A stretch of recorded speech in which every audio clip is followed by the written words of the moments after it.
نحمده ونصلي ونسلم على رسوله الكريم اما بعد. نن درس قرآن کې د لسمې سپارې خلاصه بیانېږي. د دغه سورت په شروع کې الله تعالی د غزوه بدر تفصیل ذکر کړی دی. دا د مسلمانانو او د کافرانو په منځ کې هغه جنگ چې الله تعالی مسلمانانو ته فتح ور نصیب کړله او کافرانو ته د مکې مشرکینو ته الله تعالی شکست ور نصیب کړ.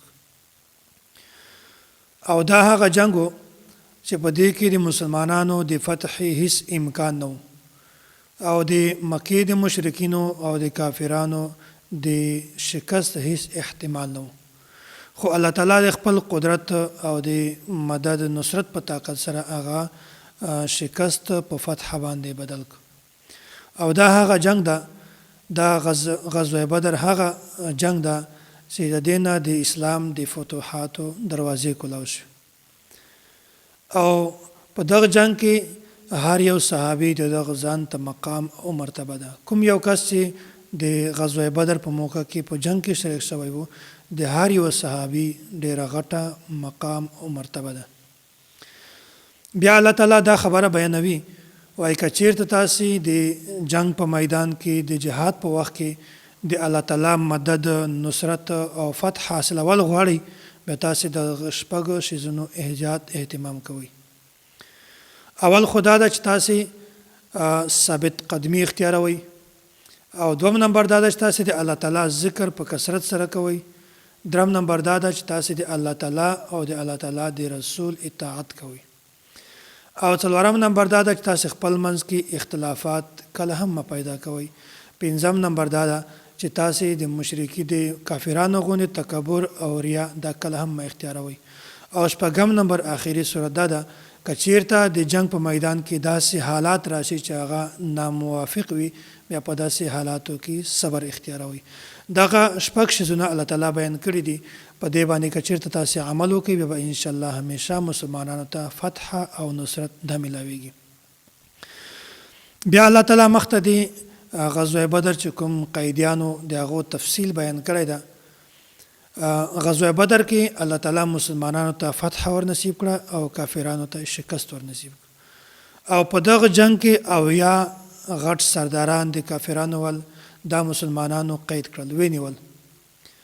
بیا د دې په باره کې نبی علیه الصلاة والسلام د صحابه کرامو نه مشاورت واخیست، مشوره یې ځینې وکړله چې آیا د دوی نه موږ فدیه یوسو، دی آزاد کو که دی قتل کو. بیا داسې وشول چې حضرت ابوبکر صدیق رضی الله تعالی عنه او د ده سره ډېر صحابه کرام داسې و چې هغو دا مشوره ورکړه چې د کافرانو نه موږ فدیه یوسو او دی به موږ آزاد کو. او په دغه کې حضرت عمر رضی الله تعالی عنه او د ده سره حضرت سعد بن معاذ رضی الله تعالی عنه دا مشوره ورکړه چې دینه فدیه ما اخلي، بلکې دا کافران چې څومره منقید کړي دي دا به ټول قتل کوو. دا تفصیل هم الله تعالی دلته بیان کړی ده. رسول الله صلی الله علیه وسلم د رحمت للعالمین د وجې نه د فدیه ولا چې کومه رایه وه دغه ته ترجیح ورکړله. دغه صورت ختم شو.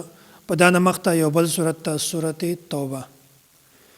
په دغه صورت کې د هغو مخلصین صحابه کرامو د توبې ذکر ده چې کوم په غزوه بدر کې نو شریک شوي، د څه وجې نه شریک شوي نو. بیا دوی داسې وکړل چې په اخلاص سره د زړه نه یې توبه وباسله، بیا الله تعالی د دوی توبه قبوله کړه. د دغې توبې په مناسبت سره دغه صورت ته صورت توبه ویل کېږي. او په دغه صورت کې اول الله تعالی دا خبره بیان کړې ده، وایي مشرکینو به دا کول چې دوی به د بیت الله تعمیر کاوه او دی به حاجانو ته اوبه ورکولې، او بیا به د مسلمانانو خلاف دی په خپل ځان باندې فخر کاوه، په خپل کار باندې به فخر کاوه چې دا داسې کار ده چې په دغه نه غټ د نیکۍ وال کار بل نشته. داسې ویل چې بس دا کار مونږ کوو، مونږ کامیاب یو. الله تعالی د دوی د دغې عقیدې د دوی د نظریې تردید کړی ده. وایي از خبره بالکل ټیک ده چې بیت الله تعمیر او حاجانو ته اوبه ورکول د ثواب کار ده، خو د یغ دپاره چې د چا په زړه کې ایمان وي. مؤمن سړي دپاره دغه فایدهمند ده، او چې چا په زړه کې ایمان نه وي، کافر وي، بیا دا سړی که ډېرې کعبې ډېر جماعتونه تعمیر کړي او ډېر د خلکو امداد وکړي، ډېر خلکو ته اوبه ورکړي، دوی ته دا هېڅ فایده نه ورکوي. په دغه صورت کې بیا الله تعالی د غزوه حنین تذکره بیان کړې ده. لقد نصرکم الله فی مواطن کثیرة و یوم حنین. د مکې په فتح کولو نه بعد قبیله بنو حوازن دی چې کوم سردار و مالک بن عوف دغه په مسلمانانو باندې د حمله کولو یو غټ پلان جوړ کړی او دای مشوره کړې و چې موږ مسلمانانو باندې حمله کوو. چې کله رسول الله صلی الله علیه وسلم ته دا اطلاع راورسېدله چې مالک بن عوف د مسلمانانو باندې حمله کوي، بیا د داسې وکړل چې غزوه حنین چې کوم ځای و دغه نبی علیه الصلاۃ والسلام د خپل ځان سره د 1400 لشکر دا صحابه کرام روان کړل. بیا داسې وشول چې ځینې صحابه کرامو د خولې نه دا خبرې ووتلې چې مونږ خو زیات یو، دی خو کم دی، مونږ په طاقت کې زیات یو، نو مونږ کله هم نشو مغلوبېدلی، مونږ همیشه غالب یو. نو دا خبرې الله تعالی ته خوند نه کور. بیا داسې وشول چې دی کله روان شول مخته د حنین مقام ته هلته ورسېدل. بیا په غزه کې د قبیله بنو حوازن چې کوم تیراندازانو یو په دوی باندې مسلمانانو باندې حمله وکړه او د حملې د وجه نه بیا ډېر مسلمانان داسې و چې هغه راواپس شول، خو نبی علیه الصلاۃ والسلام د یو سره څو صحابه کرام دغه ثابت قدمي اختیار کړله. بیا داسې وشول چې حضرت عباس رضی الله تعالی عنه دغه په حکم باندې د نور چې کوم صحابه کرام واپس شوي دغه ټول راواپس شول، د جنگ میدان ته بیا راغلل او بیا جهاد شروع کړ. په دغه وخت کې الله تعالی هغه شکست دا په فتح باندې بدل کړ، د دې ډېر زیاته کافر قتل کړل او د دې مال غنیمت یې ډېر زیات نقصان ور ورساوه، خو دلته بیا مسلمانانو ته الله تعالی فتح ور نصیب کړل. نو الله تعالی مسلمانانو ته دا خبره بیانوي وای تاسو په خپل کثرت باندې په خپل طاقت باندې دا اعتبار ما کوي، غرور ما کوي چې موږ زیات یو، موږ په طاقت کې زیات موږ به کامیابېږو، بلکې تاسو همیشه د الله تعالی په ذات باندې توکل او باور کوئ. دلته ډېر صحابه کرامو دا ویلي چې موږ په طاقت کې زیات یو، په تعداد کې زیات، موږ خو فتح ده. نو الله تعالی ورته وایي تاسو د الله تعالی په ذات باندې باور او توکل کوئ، خپل طاقت باندې او خپل کثرت باندې هیڅ اعتبار مه کوئ. بیا مخکې الله تعالی د غزوه تبوک واقعه بیان کړې ده چې کله رسول الله صلی الله علیه وسلم د فتح مکه او د غزوه حنین نه واپس راغی.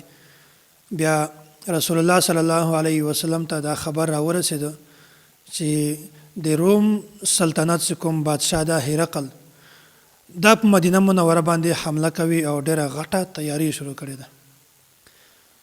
بیا رسول الله صلی الله علیه وسلم په مدینه کې عمومي اعلان وکړي، ټولو خلکو ته د تیاری حکم ورک. بیا داسې وشول چې رسول الله صلی الله علیه وسلم سره د 1,000 کسانو لشکر دا تیار شو او د غزوه تبوک چې کوم میدان دا ته دی ورغلل. بیا داسې وشول چې کله کافرانو ته پته ولګېده چې مسلمانانو خو دومره لشکر روان دی، په دې باندې د نبی علیه الصلاۃ والسلام روب دا سور شو او دی جنگ ته نه راغلل، دی واپس ولاړل او جنگ نه وشو. دلته بیا په دغه جنگ کې دا د مسلمانانو لپاره یو ډېر غټ ازمایش و، ځکه چې د ګرمۍ موسم او کجورې پخېدلې دی، د کاروبار دغه سیزن او بیا دا ځای چې کوم تبوک دا د دوی نه ډېر زیات لرې و، دا تقریبا 800 میله دا ځای لرې و. 800 میله سفر کول، بیا د ګرمۍ موسم، بیا د دوی د کاروبار سیزن، دا د دوی لپاره ډېر مشکله مرحله وه. خو بیا هم د نبی علیه الصلاۃ والسلام د حکم تعمیل دی وکړو او 10,000 صحابه کرام د نبی علیه الصلاۃ والسلام سره جهاد طرف ته روان شو. خو په دا کې مدینه کې ډېر داسې منافقینو یا ډېر داسې مسلمانانو چې هغه هیلې اختیارولې، منافقینو به قسمونه خوړل، هیلې به اختیارولې، دروغ به ویل چې موږ دا مجبوري وه، دا وجه وه، ځکه نه درسره لاړو. او ډېر مسلمان هم په دا کې و. بیا دوی د زړه د منځ نه توبه وباسله، بیا الله تعالی د دوی توبه دا قبوله کړله. مخکې بیا الله تعالی دا خبره بیانوي، اذ یقول لصاحبه لا تحزن ان الله معنا. حضرت ابوبکر صدیق رضی الله تعالی عنه دا واقعه ده. غار سور کې رسول الله صلی الله علیه وسلم او حضرت ابوبکر صدیق رضی الله تعالی عنه دا د 3 ورځې پورې کافرانو د دې محاصره کړې و. بیا چې کله دا کافران د غار سور خواته نږدې راغلل، بیا په دغه وخت کې حضرت ابوبکر صدیق رضی الله تعالی عنه لږ پریشانه غوندې شو. بیا الله تعالی نبی علیه الصلاۃ والسلام ورته فرمایل وای ته پریشان کېږه ما ان الله معنا، الله تعالی دې مون سره ده. په دا خبره باندې هیڅ پریشانې ولا غنه ده. نو د حضرت ابوبکر صدیق رضی الله تعالی عنه د صحابیت کوم مقام د درجه ده دغه په دغه نص سره ثابت ده، نص قطعی سره ثابت ده چې حضرت ابوبکر صدیق رضی الله تعالی عنه دا صحابي ده. کوم کس چې دی حضرت ابوبکر صدیق رضی الله تعالی عنه د صحابي انکار وکړي دا سړی د اسلام د دایرې نه خارج ده. بیا الله تعالی مخکې د زکات مصارف دا بیانوي. نبی علیه الصلاۃ والسلام به چې کله زکات تقسیموي بیا په دا باندې به کافرانو منافقینو دا اعتراضونه کول وای دا ته څرنګه پیغمبر چاته زکات لږ ورکوي چاته زکات زیات ورکوي. بیا الله تعالی د مصارف او تذکره بیان کړی چې دغه به تاسو زکات ورکوي، دغه به زکات ورکوي، دغه به زکات نه ورکوي، دغه به زکات نه ورکوي، دغه به دومره حصے زکات ورکوي، دغه به دومره حصے. دا الله تعالی ټول تفصیل بیان کړی ده. الله تعالی بیانوي وای د زکات اته مصارف دي. یو دا فقیر او بل د مسکین. فقیر ته هم زکات ورکول شي، مسکین ته هم ورکول شي. فقیر هغه ته وای چې د یو سره هیڅ شی نه وي، بالکل خالی وي. او مسکین ته ویل کېږي چې هغه سره څه وي خو هغه باندې د خپل ضرورت نه پوره کېږي. او درم نمبر باندې دا عاملین. عاملین هغه خلک دي چې هغه حکومت د زکات راټولولو لپاره د په تنخواه باندې لګولې دي. هغه ته دا حکم ورکوي تاسو د خلکو نه زکات راټولوي، تاسو ته تنخواه درکو. هغه تنخواه د زکات پیسو نه هم ورکول شي. درم نمبر دا مؤلفه قلوب. دا دغه مراد هغه کافران دي چې هغه محتاج دي او دوی ته صرف د دې وجې نه زکات ورکاوه چې دوی په اسلام باندې ثابت قدمي اختیار کړي او د دې زړه د اسلام طرف ته مرغوب شي. خو دغه نن سبا دا مصرف نشته، دا په هغه وخت کې و خو نن سبا نشته. او پنځم نمبر دا فی الرقاب، غلام. د غلام په آزادولو کې هم غلام ته زکات مال نه پیسې ورکولای شي. یو کس مالک خپل غلام ته وایي چې ته ماته دومره پیسې راوړه زه بیا ته آزاد کړم، خو هغه غلام ته بیا دومره پیسې ورکول چې هغه په وجه باندې د دې آقا د ملکیت نه آزاد شي، دومره زکات ورکول دا صحیح دی. شپږم نمبر دا غارمین. مقروض سړی ته د قرضې د ادا کولو لپاره هم زکات ورکولی شي. اوم نمبر دا فی سبیل الله. کوم هغه کس چې د الله تعالی په لاره کې جهاد کوي، د الله تعالی په لاره کې قتال کوي، د کفار سره جنگیږي، هغه سره که چیرته وسایل کم وي، هغه سره خرچه نه وي، یا هغه سره وسایل نه وي، سامان نه وي ورسره، د هغو د پوره کولو لپاره هم مجاهد سړی ته زکات پیسې ورکولی شي. او هغه کسان چې هغه د علم په سلسله کې مشغول وي، د دین کار کوي، تعلیم کوي، تعلم کوي، هغه ته هم زکات ورکول شي. لکه د دینی مدارسو طالبان یا علماء کرام، دغه ته هم د زکات پیسې ورکول شي. او دا خبره یاد ساتئ چې په دغه کې د زکات ورکولو ډیر زیاته فائدہ وي. دغه وجه نه چې دا کې یو د دین اشاعت کیږي او دین محفوظه کیږي هم. او نن سبا که چیرته داسې وکړي چې هغه د چا ذمہواری واخلي، په چا باندې خرڅه کوي، طالب باندې هغه چې څومره سبق وایي، څومره دین حاصلوي، مخته بل چاته شوي، د اخره پورې به د یو کس ثواب د دغه کس سره خامخا وي. نو دا یو داسې کار د دیني مدارس طلبا باندې علما باندې خرج کول چې هغه کس په ثواب کې د همیشه دپاره د قیامت پورې څو پورې دا سلسله شروع وي، هغه وخت پورې به ثواب کې هغه کس ورسره شامل وي. او بیا د ابن سبیل هغه مسافر کس چې هغه سره خو خپل وسایل زیات وي، پیسې ورسره زیات وي، ښه مالدار کس وي، خدای په سفر کې وي، د سفر په حالت کې د سره پیسې بالکل ختم شي او د سره اخراجات نه وي، بیا داسې کس ته هم د زکات نه پیسې ورکولی شي. بیا الله تعالی دا خبره بیانوي وایي د منافقینو مغفرت کله هم نه کېږي. تیره خو دا خبره الله تعالی بیان کړې وه چې منافقینو به دروغ ویل، حیلې به اختیارولې، بهانې به یې کولې. دلته اوس الله تعالی نبی علیه الصلاۃ والسلام ته دا خبره بیانوي وایي ته که چېرته اویا وارې هم دوی دپاره مغفرت وغواړې خو زه بیا هم دوی نه بخمه او دوی داسې دي چې دوی کله هم د مغفرت لایق نه دي. بیا مخکې د منافق سړي جنازې ته تلګ یا د په قبر باندې هغه ته دعا کول دا تفصیل الله تعالی بیان کړی دا ولا تصلي على احد منهم مات ابدا ولا تقم على قبره دلته الله تعالی نبی علیه الصلاۃ والسلام د یو منافق کس عبد الله ابن ابي ابن سلول دغه جنازه کړې و بیا رسول الله صلی الله علیه وسلم باندې کله دا آیات را نازل شو بیا هغه نه بعد رسول الله صلی الله علیه وسلم کله هم د منافق سړي جنازې ته نه تللی